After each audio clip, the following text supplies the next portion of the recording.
Om Shanti. Good morning. अव्यक्त मुरली club में आप सबका स्वागत है।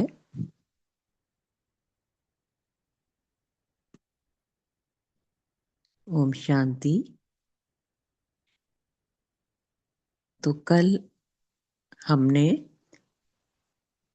10 दिसंबर 87 की अव्यक्त मुरली का पार्ट 1 पढ़ा था और समझा था।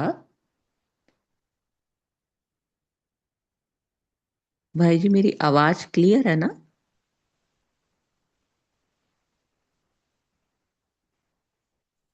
हाँ जी, क्लियर है। थैंक यू भाई जी। तो कल बाबा हमें बताए कि हम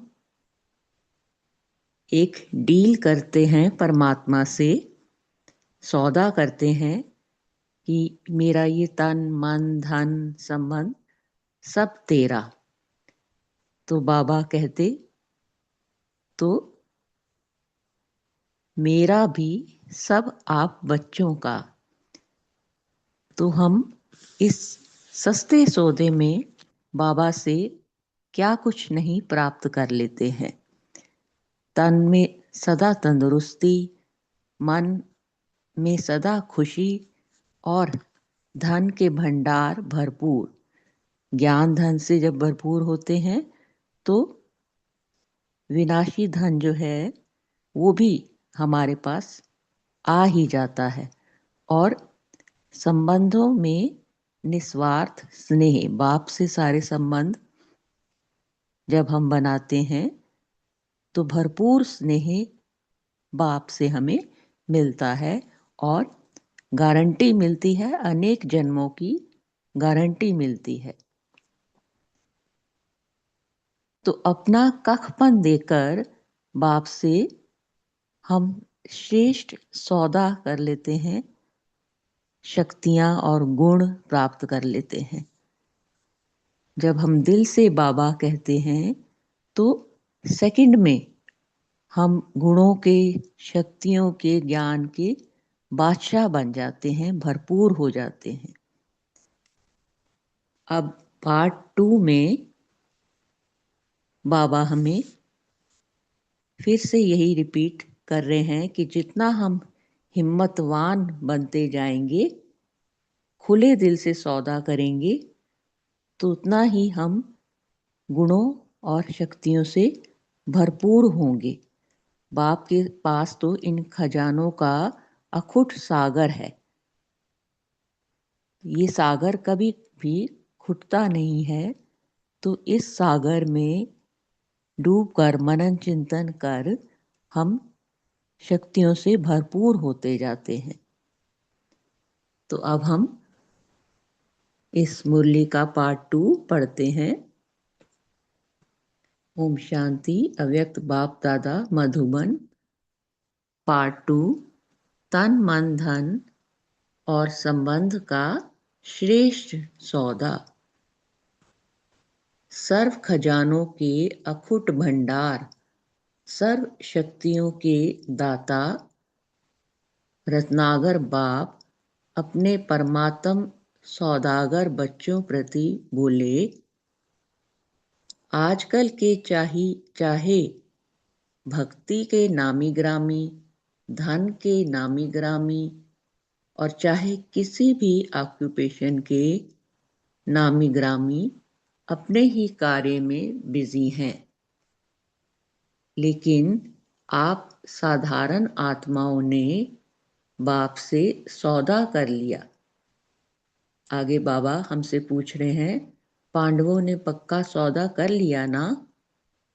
डबल फॉरेनर सौदा करने में होशियार हैं। तो सौदा तो सबने किया, लेकिन सब बात में नंबरवार होते हैं। नंबरवार बाप ने तो सभी को एक जैसे सर्व खजाने दिए, क्योंकि बाप अखुट सागर है। बाप को देने में नंबरवार देने की आवश्यकता नहीं है।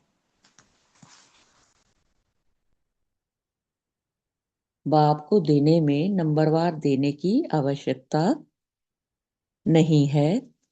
जैसे आजकल की विनाशकारी आत्माएं कहती हैं कि विनाश की इतनी सामग्री तैयार की है, जो ऐसी कई दुनिया विनाश हो सकती है।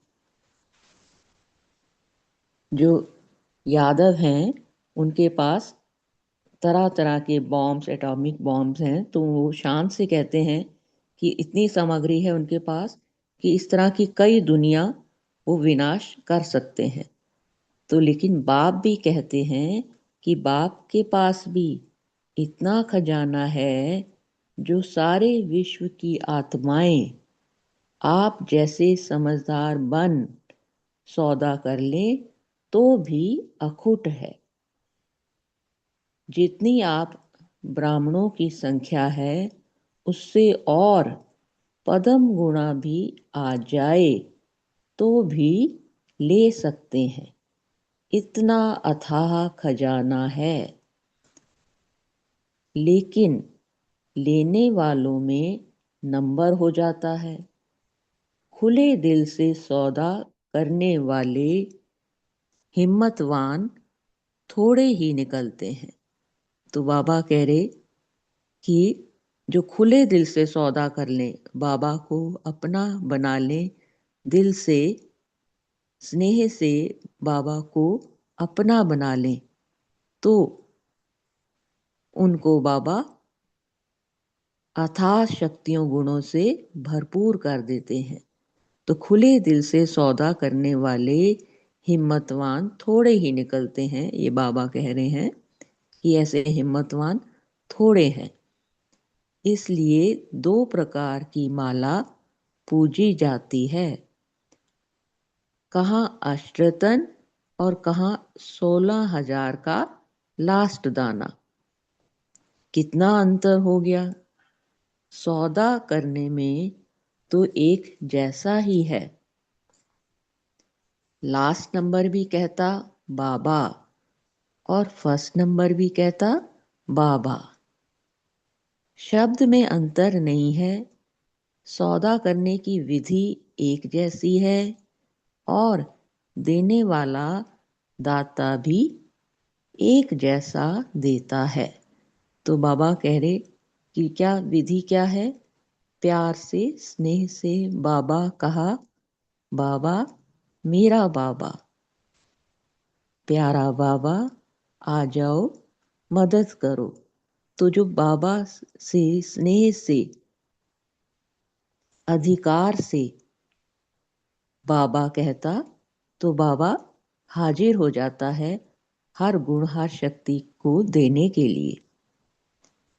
तो बाबा कहते सौदा करने की विधि एक जैसी, देने वाला दाता भी एक जैसा, ज्ञान का खजाना, शक्तियों का खजाना, जो भी संगम युगी खजाने जानते हो, सबके पास एक जैसा ही है। किसको सर्व शक्तियां दी, किसको एक शक्ति दी, या किसको एक गुण, या किसको सर्व गुण दिए, यह अंतर नहीं है।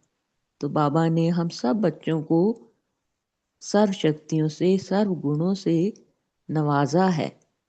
कोई अंतर नहीं रखा। सभी की टाइटल एक ही है। आदि मध्य अंत के ज्ञान को जानने वाले त्रिकालदर्शी मास्टर सर्वशक्तिवान हैं। तो हम सबका टाइटल एक ही है कि हम आदि मध्य अंत के ज्ञान को जानने वाले त्रिकालदर्शी हैं, मास्टर सर्वशक्तिवान हैं। ऐसे नहीं कि कोई सर्वशक्तिवान है, कोई सिर्फ शक्तिवान है। नहीं, सभी को सर्व गुण संपन्न बनने वाली देव आत्मा कहते हैं, गुण मूर्त कहते हैं। तो बाबा सबको यही टाइटल देते हैं कि सभी सर्वगुणों से संपन्न बनने वाली देव स्वरूप आत्माएं हैं और गुण मूर्त हैं। खजाना सभी के पास है। एक मास से स्टडी करने वाला भी ज्ञान का खजाना ऐसे ही वर्णन करता जैसे 50 वर्ष वाले वर्णन करते हैं। बाबा कहते हैं कि जब वर्णन करना हो खजानों का, ज्ञान गुणों का, तो चाहे वो 1 महीने का ही स्टूडेंट हो या 50 वर्ष से इस ज्ञान में चल रहा हो, वर्णन करने में सब समान होते हैं। अगर एक एक गुण पर, शक्तियों पर भाषण करने के लिए कहें तो बहुत अच्छा भाषण कर सकते हैं। बुद्धि में है तभी तो कर सकते हैं ना। तो हम सब आत्माओं की बुद्धि में ये गुण और ये शक्तियाँ भरपूर हैं। अगर हम भाषण करने बैठे, बाबा कहते कि इन गुणों पर, शक्तियों पर भाषण करने बैठे तो बहुत अच्छा भाषण कर सकते हैं। तो हमारी बुद्धि में ये सब विद्यमान है ही। तो खजाना सबके पास है। बाकी अंतर क्या हो गया? खजाना सबके पास है, अंतर क्या हो गया? नंबर 1, सौदागर खजाने को स्व के प्रति मनन करने से कार्य में लगाते हैं। तो बाबा अब अंतर बता रहे हैं कि अंतर क्या है। जो नंबर 1 सौदागर है, नंबर 1 जो बिजनेसमैन है, वो खजाने को स्व के प्रति मनन चिंतन करके और फिर कार्य में लगाते हैं। उसी अनुभव की अथॉरिटी से अनुभवी बन दूसरों को बांटते हैं।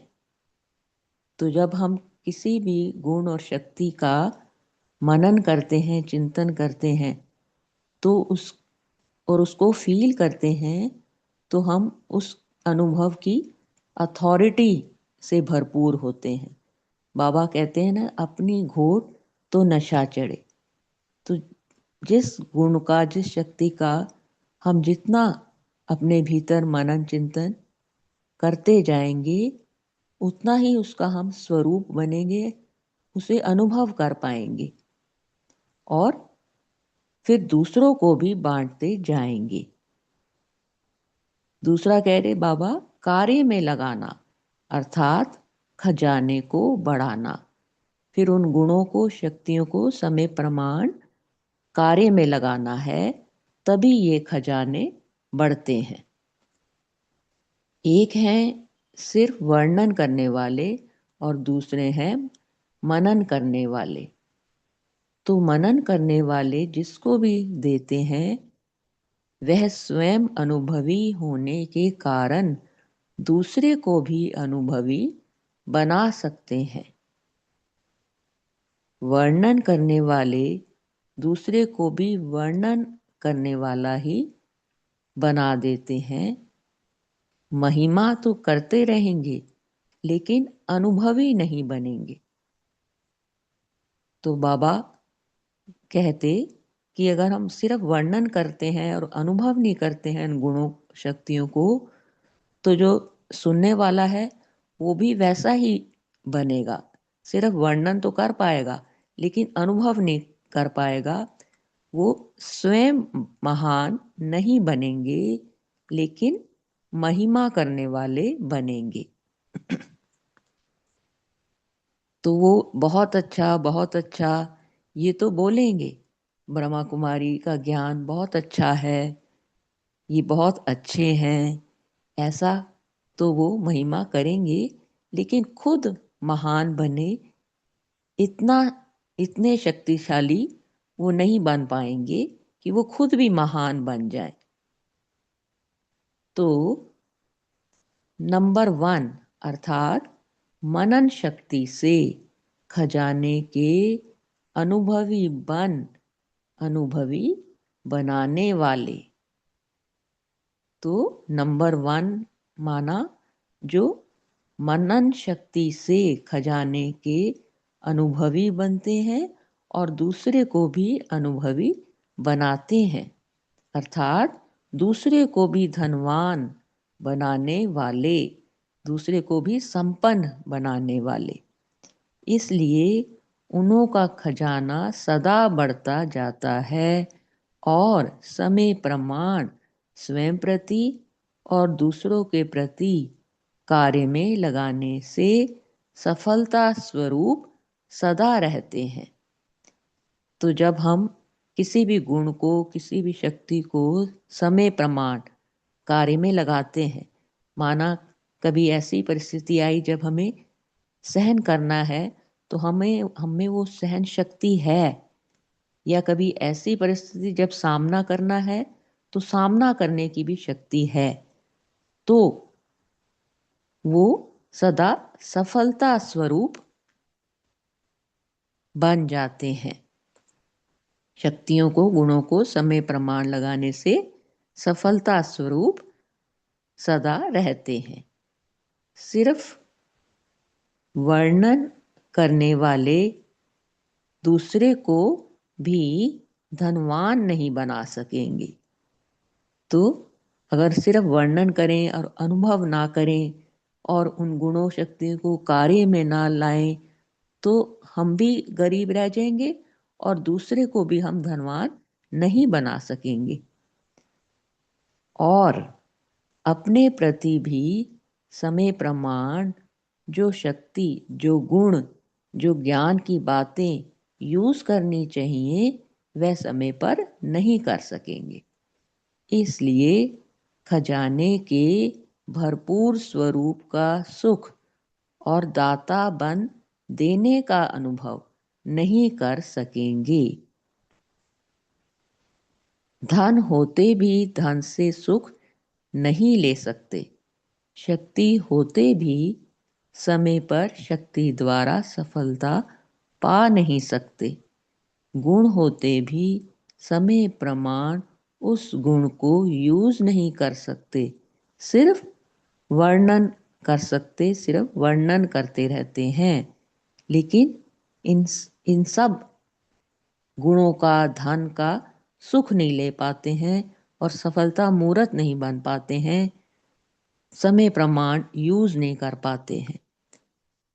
आगे बाबा कहते कि ये धन, ज्ञान धन, गुणों का, शक्तियों का धन सबके पास है, लेकिन धन का सुख समय पर यूज करने से अनुभव होता है। धन का सुख समय पर यूज करने से अनुभव होता है। जैसे आजकल के समय में भी कोई कोई विनाशी धनवान के पास भी धन बैंक में होगा, अलमारी में होगा, तकिए के नीचे होगा, लेकिन न खुद कार्य में लाएगा न औरों को लगाने देगा।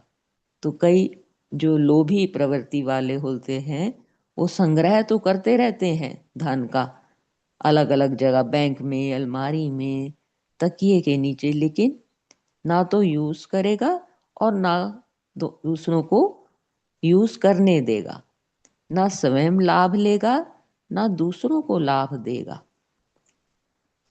तो धन होते भी सुख तो नहीं लिया ना, तकिए के नीचे ही रह जाएगा, खुद चला जाएगा, तो खुद अंतिम समय आ जाएगा लेकिन वो धन वहीं का वहीं पड़ा रह जाएगा। तो यह वर्णन करना अर्थात यूज ना करना सदा गरीब दिखाई देंगे। यह धन भी अगर स्वयं प्रति व दूसरों प्रति समय प्रमाण यूज नहीं करते, सिर्फ बुद्धि में रखा है, तो न स्वयं अविनाशी धन के नशे में, खुशी में रहते और ना ही दूसरों को दे सकते। सदा ही क्या करें, कैसे करें, इस विधि चलते रहेंगे। तो सदा उनके मन में क्या, क्यों, यही प्रश्न चलते रहेंगे, कैसे करें यही सोचते रहेंगे, लेकिन समय प्रमाण यूज नहीं कर पाएंगे अगर वो इन गुणों का अनुभवी नहीं बनते, इन गुणों को मनन चिंतन में नहीं लाते। आगे बाबा कहते, तो इसलिए दो मालाएं हो जाती हैं, वह मनन करने वाली और वह सिर्फ वर्णन करने वाली। तो कौन से सौदागर हो? बाबा हमसे पूछते हैं कि मैं आत्मा कौन सी सौदागर हूं, नंबर 1 वाली या दूसरे नंबर वाली? तो अब मुझे अपने अंदर ये चेक करना है कि मैं नंबर 1 आत्मा हूं। बाप ने जो मुझे गुण खजाने दिए हैं उनका मनन करके, उनको घोट के, उन गुणों के नशे में रहती हूँ, उनका यूज करती हूँ। तो मुझे ये चेक करना है। आगे इस खजाने का कंडीशन यह है, जितना औरों को देंगे, जितना कार्य में लगाएंगे, उतना ही ये बढ़ेगा। तो ये खजाने की कंडीशन बाबा बता दी कि जितना हम औरों को देंगे, बांटेंगे और इन्हें यूज करेंगे तो उतना ही ये खजाना बढ़ता जाएगा। वृद्धि होने की विधि यही है। इस विधि को ना अपनाने के कारण स्वयं में भी वृद्धि नहीं और दूसरों की सेवा करने में भी वृद्धि नहीं होती। संख्या की वृद्धि नहीं कह रहे। बाबा कहते हैं कि स्टूडेंट की संख्या तो बढ़ती जाती है, लेकिन संपन्न बनाने की वृद्धि, खुद भी संपन्न बनना और दूसरों को भी संपन्न बनाना। कई स्टूडेंट्स संख्या में तो गिनती में आते हैं, लेकिन अब तक भी कहते रहते समझ में नहीं आता योग क्या है, बाबा को कैसे याद करें, शक्ति नहीं है। तो स्टूडेंट्स की लाइन में तो है, रजिस्टर में नाम है, लेकिन धनवान नहीं बनते। वो स्टूडेंट मांगता ही रहेगा। तो बाबा कह रहे कि स्टूडेंट्स की तो संख्या बढ़ रही है, लेकिन उन उन गुणों को यूज करते हुए धनवान बन जाना, अनुभवी बन जाना, अभी इसमें कमी है। ऐसा बच्चा, ऐसा स्टूडेंट मांगता ही रहता है। कभी कोई टीचर के पास जाएगा, मदद दे दो, कभी बाप से रू रूहान करेगा, मदद दे दो। तो भरपूर तो नहीं हुआ ना। तो जो बच्चे मांगते रहेंगे कि प्लीज इसमें मदद करो, इसमें मदद करो, तो इसका मतलब है वो खुद शक्ति स्वरूप नहीं हुआ। जो समय अपने प्रति मनन शक्ति से धन को बढ़ाता है, वह दूसरे को भी धन में आगे बढ़ा सकता है। तो ये भी अंडरलाइन करने की बात है कि जो समय अपने प्रति मनन शक्ति से धन को बढ़ाता है, वह दूसरे को भी धन में आगे बढ़ा सकता है। मनन शक्ति अर्थात धन को बढ़ाना। तो जितना जितना हम इन गुणों शक्तियों का मनन चिंतन करेंगे अपने अंदर, तो उतना ही हम शक्तिशाली गुणवान बनेंगे, क्योंकि यही वाइब्रेशन भी चारों तरफ फैलेंगी, तो हमारे संपर्क में आने वालों को भी ये गुण शक्तियां अनुभव होंगी। मनन शक्ति अर्थात धन को बढ़ाना। तो धनवान की खुशी, धनवान का सुख अनुभव करना। समझा? तो बाबा हमसे पूछ रहे हैं कि हम ये समझ रहे हैं ना कि मनन शक्ति का महत्व बहुत है। मनन शक्ति का महत्व बहुत है। तो अष्ट शक्तियों के अलावा ये शक्ति आज बाबा हमें समझा रहे हैं मनन शक्ति। इसका महत्व बहुत है। पहले भी थोड़ा इशारा सुनाया है और भी मनन शक्ति के महत्व को आगे सुनाएंगे। चेक करने का काम देते रहते हैं। तो बाबा कह रहे कि हमें चेक करना है कि हम कितना मनन करते हैं इन गुणों का, शक्तियों का। रिजल्ट आउट हो और फिर आप कहो कि हमें तो पता नहीं, यह बात तो बाप दादा ने कही नहीं थी। तो इसलिए रोज सुनाते रहते हैं। रोज सुनाते हैं कि चेक करना अर्थात चेंज करना। तो बाबा हमें चेक करने कह रहे हैं अपने इनर वर्ल्ड में, कि हम चेक करें कि हम कितना मनन कर रहे हैं, मनन शक्ति से भरपूर अपने को कर रहे हैं, और फिर कितना खुद को चेंज कर रहे हैं। अच्छा, आगे बाबा सर्वश्रेष्ठ सौदागर आत्माओं को, सदा सर्व खजानों को समय प्रमाण कार्य में लगाने वाले महान विशाल बुद्धिवान बच्चों को, सदा स्वयं को और सर्व को संपन्न अनुभव कर अनुभवी बनाने वाले, अनुभव की अथॉरिटी वाले बच्चों को अलमाइटी अथॉरिटी बाप दादा का याद प्यार और नमस्ते।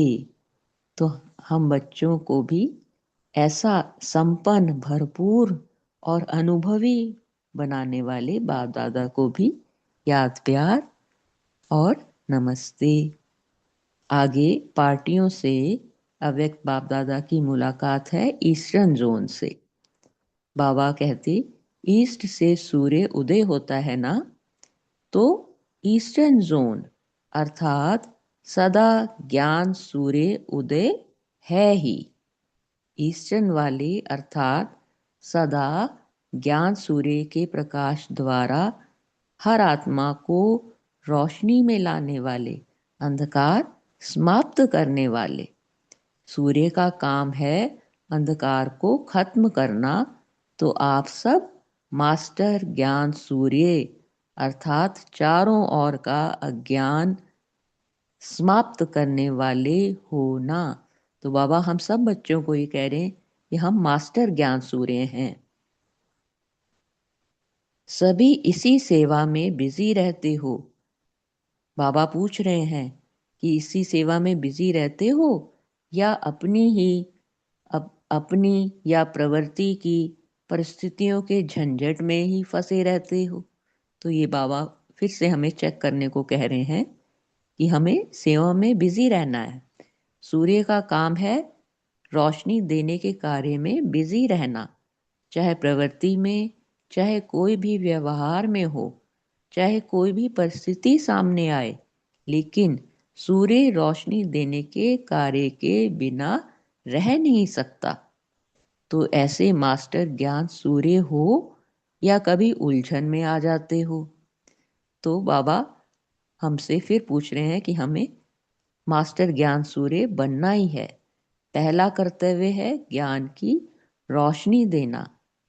जब यह स्मृति में रहता है कि परमार्थ द्वारा व्यवहार और परिवार दोनों को श्रेष्ठ बनाना है, परमार्थ द्वारा परमात्मा की सेवा द्वारा परमात्मा के कार्य में सहयोगी बनकर व्यवहार और परिवार दोनों को श्रेष्ठ बनाना है, तब यह सेवा स्वतः होती है।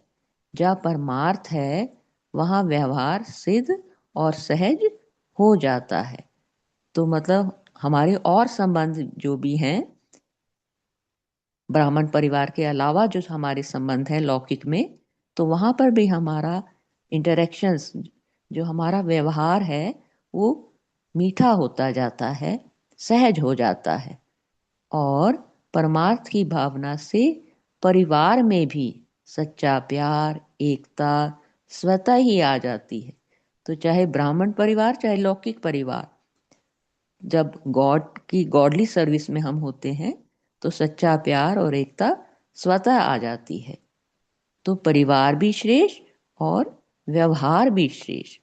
परमार्थ व्यवहार से किनारा नहीं कराता। तो बाबा कहते हैं कि परमात्मा की सेवा में, परमात्मा के कार्य में लगना, उसका मतलब ये नहीं है कि हम दूसरे लौकिक संबंध से किनारा कर लें, जो हमारी वहाँ ड्यूटी है उससे हम अलग हो जाएं, ऐसा नहीं है। परमार्थ व्यवहार से किनारा नहीं कराता, और ही परमार्थ कार्य में बिजी रहने से परिवार और व्यवहार में सहारा मिल जाता है, माना शक्तियां मिल जाती हैं, गुण मिल जाते हैं। तो हम अपने लौकिक परिवार में भी हमारा व्यवहार अच्छा और संपन्न होता है। तो परमार्थ में सदा आगे बढ़ते चलो। नेपाल वालों की निशानी में सूर्य दिखाते हैं ना, वैसे राजाओं में सूर्यवंशी राजाएं राजाएं प्रसिद्ध हैं।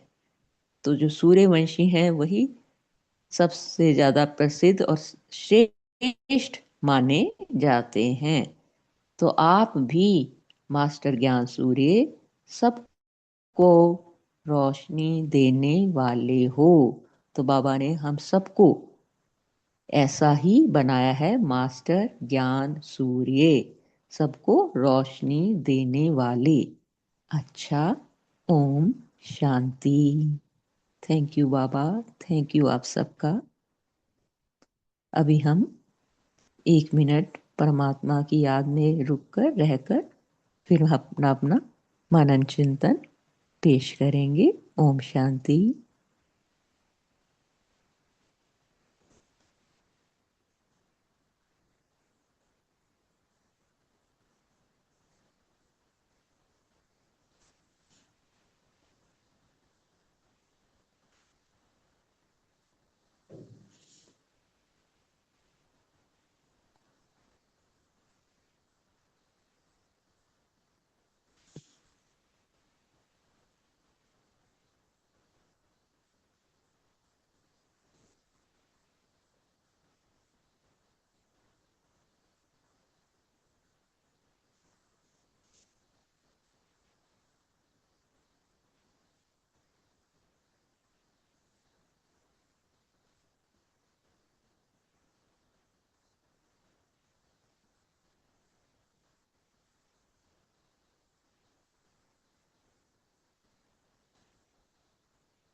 ओम शांति।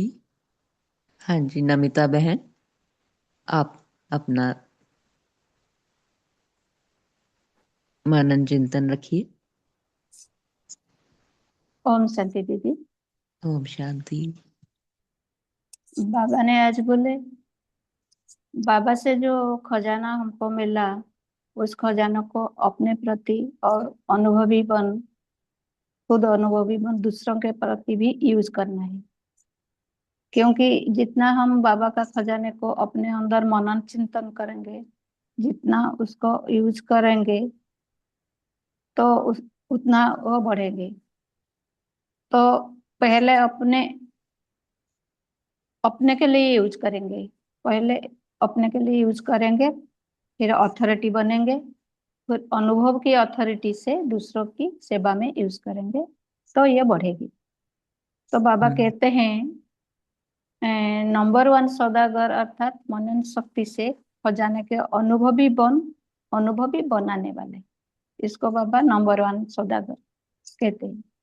तो खुद भरपूर भी अनुभव होंगे और दूसरे भी भरपूर अनुभव करेंगे, तो सफलता मिलेगी। अपने गुण और शक्तियों से दूसरों को भरपूर बनाकर सफलता मूर्त भी बनेंगे, तो दूसरों से भी दुआएं भी मिलेगी। तो बाबा कहते हैं, समय प्रमाण जो शक्ति, जो गुण, जो ज्ञान यूज करना है, उसको यूज कर दूसरों को धनवान बनाना है। तो कैसे? न मनसा से शक्ति, वाणी से ज्ञान और कर्म में गुण दूसरों के लिए यूज करने से स्वयं संपन्न बन दूसरों को भी संपन्न बनाना है। तो जितना दूसरों को संपन्न बनाएंगे, इतना अपने में भी भरपूर अनुभव करेंगे। तो बाबा कहते हैं मनन शक्ति को यूज करना माना ज्ञान धन को बढ़ाना। कौन सा? हाँ जी।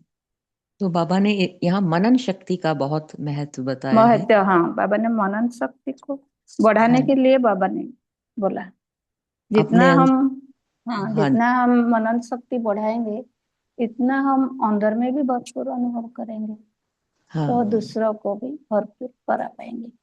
हम्म, अच्छा।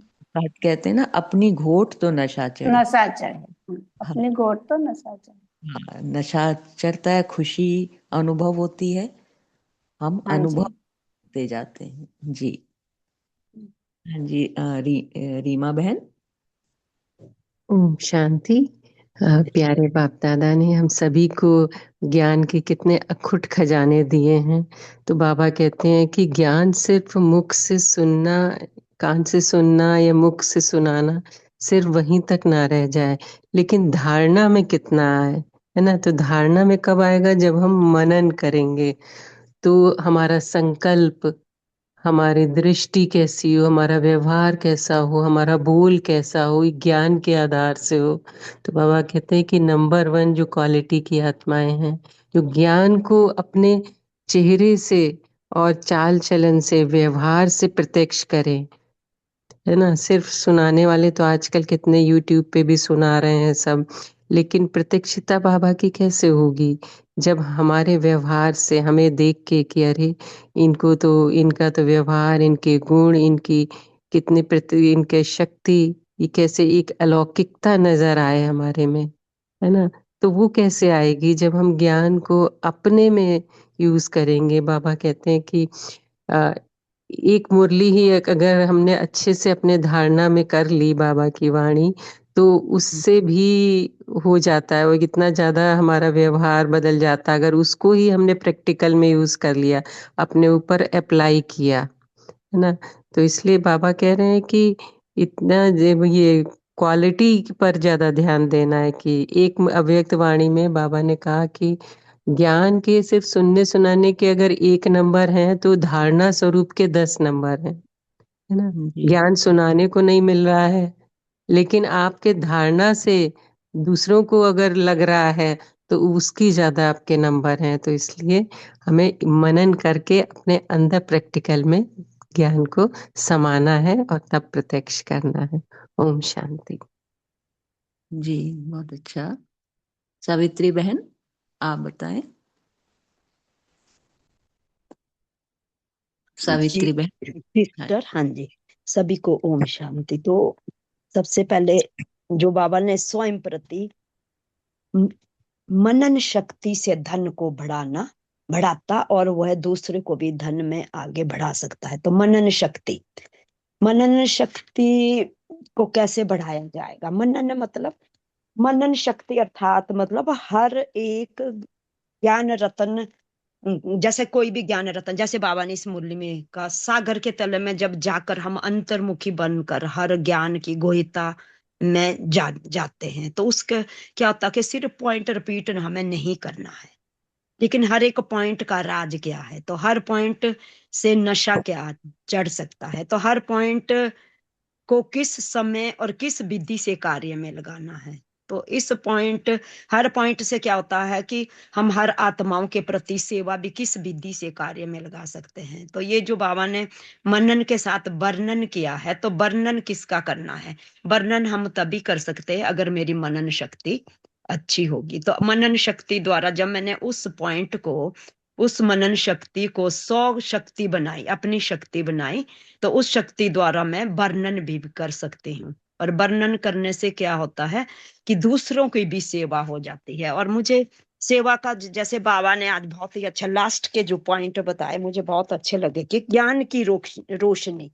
तो ज्ञान की रोशनी तभी होगी जब वो मेरी स्मृति में वह पॉइंट होगा। तो पॉइंट द्वारा क्या बोला बाबा ने कि परमार्थ, परमार्थ द्वारा व्यवहार और परिवार दोनों को श्रेष्ठ बनाना है। उस पॉइंट द्वारा जो मैंने मनन किया उसका वर्णन जब होगा, तो वो सेवा स्वतः ही होगी। जहां परमार्थ है तो वहां व्यवहार भी सिद्ध, जैसे सिस्टर ने बताया कि हर चीज में वो प्रैक्टिकल में आएगा। तो परमार्थ की भावना से परिवार में भी सच्चा प्यार, एकता स्वतः आ जाएगी। तो हमें मास्टर ज्ञान सूर्य बनकर सबको रोशनी देनी है, और परमार्थ कार्य में बिजी रहने से परिवार और व्यवहार में भी हमें सदैव आगे बढ़ना है। ओम शांति। हाँ जी, बहुत अच्छा। ओम शांति दीदी बोलो। हाँ जी, ओम शांति हाँ, बोलिए। ओम शांति। बाबा कहते हैं धन सबके पास है, लेकिन धन का सुख समय पर यूज करने से अनुभव होता है। आजकल के समय में भी कोई कोई विनाशी धन के पास भी धन बैग में होगा, अलमारी में होगा या तकिए के नीचे होगा। न खुद कार्य में लगाएंगे, न औरों को लगाने देगा, न स्वयं लाभ लेगा, न दूसरों को लाभ देगा। तो धन होते भी सुख तो नहीं दिया ना, लेकिन तकिए के नीचे ही रह जाएगा, खुद चला जाएगा। तो यह वर्णन करना अर्थात यूज न करना सदा गरीबी दिखाने जैसा है। ओम शांति। हाँ जी, जो यूज नहीं करता तो वो गरीब ही रह जाता है, मांगने वाला ही रह जाता है। हाँ जी, बहुत अच्छा। अरुणा ओम बहन। शांति। ओम शांति। ओम शांति। आज बाप दादा कहते हैं जैसे ज्ञान के पॉइंट मनन करना यानी अंतरात्मा बनना, फिर सुनाना। तो मनन करने वाले अनुभवी सदा देही अभिमानी स्थिति में रहते हैं। मनन करने वाले स्वचिंतन में बिजी रहते हैं, इसलिए माया के विघ्नों से सहज मुक्त हो जाते हैं, क्योंकि बुद्धि बिजी रहती है। मनन शक्ति वाले अंतर्मुखी सदा सुखी रहते हैं, और मनन शक्ति वाले आत्माओं को देख, कमजोर आत्माएं उन्हों को अनुभव को देख स्वयं भी हिम्मत रखते हैं, उत्साह में आते हैं। हम ही ऐसे बन सकते हैं। तो बाबा ने दोन माला क्यों बनले हैं? तो वर्णन करने वाले आत्माएं औरों को भी वर्णन करने वाले बनाते हैं। देह अभिमान के कारण सदा खुशी नहीं रहती है, शक्तिशाली नहीं बन सकते हैं। ओम शांति। हाँ जी, बहुत अच्छा। हाँ जी, जय ओम जिनका। हाँ शांति। जी, ओम ओम शांति। शांति।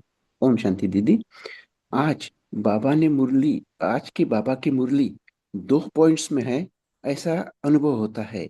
पहला पॉइंट बाबा की शक्ति गुण धारण करना और बांटना, और दूसरा पॉइंट परमार्थ शक्ति द्वारा परिवार में उसका यूज करना। तो ये दोनों अनुभव बाबा दे रहा है, इस आत्मा को दे रहा है, क्योंकि ज्ञान बांटना और धारण करना इसमें नंबरवार है। लेकिन दूसरी बात जो बाबा ने कही है कि ये ज्ञान से, परमार्थ से हम बाबा अपने परिवार में और व्यवहार में मदद करता है, इसका अनुभव आ रहा है कि घर परिवार और व्यवहार ये दोनों ही बाबा संभाल रहे हैं, और उसके बाबा के ऊपर ही हमने पूरा अपना बाबा के ऊपर ही हम न्योछावर हो गए कि बाबा इसमें से आप मार्ग निकालो, और बाबा मार्ग निकाल रहे हैं, ऐसा अनुभव आ रहा है। ओम शांति। हाँ जी, बहुत अच्छा। क्योंकि ज्यादा लोग कहते हैं कि जो ब्रह्मा कुमारी इस ऑर्गेनाइजेशन में आ जाते हैं, वो लौकिक संबंधों से वो किनारा कर लेते हैं, लेकिन ऐसा नहीं है। जितना हम इस ज्ञान को समझते हैं, धारणा मूर्त बनते हैं, उतना हमारा लौकिक संबंध भी अच्छे होते जाते हैं, मीठे हो जाते हैं। बहुत अच्छा। हाँ जी, आशा देवी। बीके ओम आशा देवी। शांति सिस्टर। ओम आज शांति। बाबा ने कहा है कि बाबा तो सभी बच्चों को एक जैसे खजाने दे रहा है, एक जैसे ज्ञान गुण शक्तियां दे रहा है, और सभी बच्चों को मास्टर सर्वशक्तिमान मास्टर त्रिकालदर्शी बना रहा है। बाबा के ज्ञान देने में अंतर नहीं है, लेकिन बच्चों, आप अपने आप को मनन चिंतन करके चेक करो कि आप अगर नंबर वार में आ रहे हो तो क्यों आ रहे हो। अगर हम इस बाबा की मुरली के द्वारा इतना ही चिंतन करें कि हमारा नंबर आगे या पीछे क्यों हो रहा है, आगे वाले आगे जा रहे हैं और हम पीछे क्यों जा रहे हैं, या फिर हमारी उतनी जितनी बाबा की श्रीमत इच्छा है उतना हमारा आगे क्यों नहीं बढ़ रहा है, अगर इस पर हम ध्यान दें तो हम नंबर आगे ले सकते हैं। बाबा इसमें बाबा ने आज खास कहा है, बाबा ने परमार्थ के लिए भी कहा है कि जितना आप परमार्थ में परोपकार में जितना लगोगे उतना ही आपका घर परिवार उतना ही आगे बढ़ता जाएगा। और इसका हम लोग वास्तव में उदाहरण अपनी लाइफ में भी देख रहे हैं कि जितना जितना हम बाबा के बनते गए उतना उतना घर की जिम्मेदारियों से हम मुक्त भी नहीं हुए, लेकिन घर वालों को हम घर वाले भी हमसे उतने तृप्त हो गए हैं कि ये परमार्थ में तो लगे हैं और साथ साथ में घर की जिम्मेदारी भी उतनी ही अच्छे से पूरी कर लेते हैं। तो बाबा ने हमें ज्ञान का मनन चिंतन करने के लिए कहा कि आप बहुत अच्छे से बच्चों जितना ज्ञान बाबा के दिए ज्ञान को मनन करोगे मंथन करोगे उतना और अच्छे से अपने जीवन में इसको ला सकोगे और इसका वाइब्रेशन अन्य आत्माओं को भी बहुत अच्छे से मिलेगा। ओम शांति। हाँ जी, ओम शांति।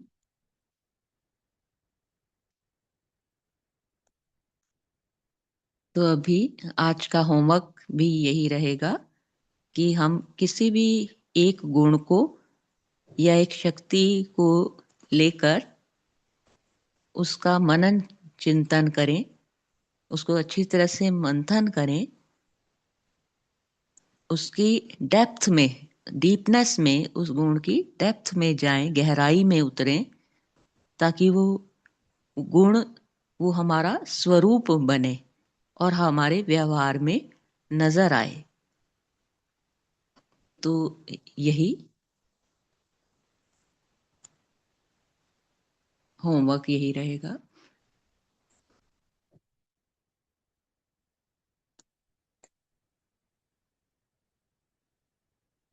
भाई जी पोल एक बार फिर से डालेंगे।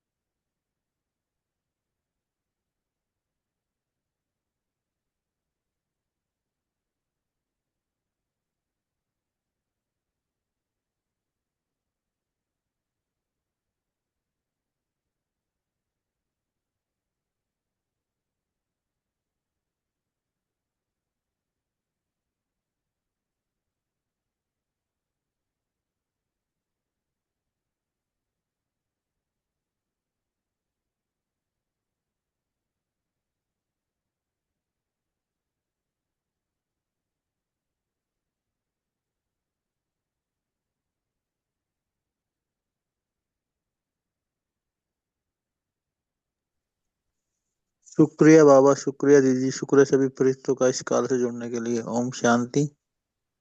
ओम शांति। Have a nice day. Thanks. Thank you बाबा, थैंक यू आप ओम सब। शांति। ओम शांति, Thank you, good Baba. Morning.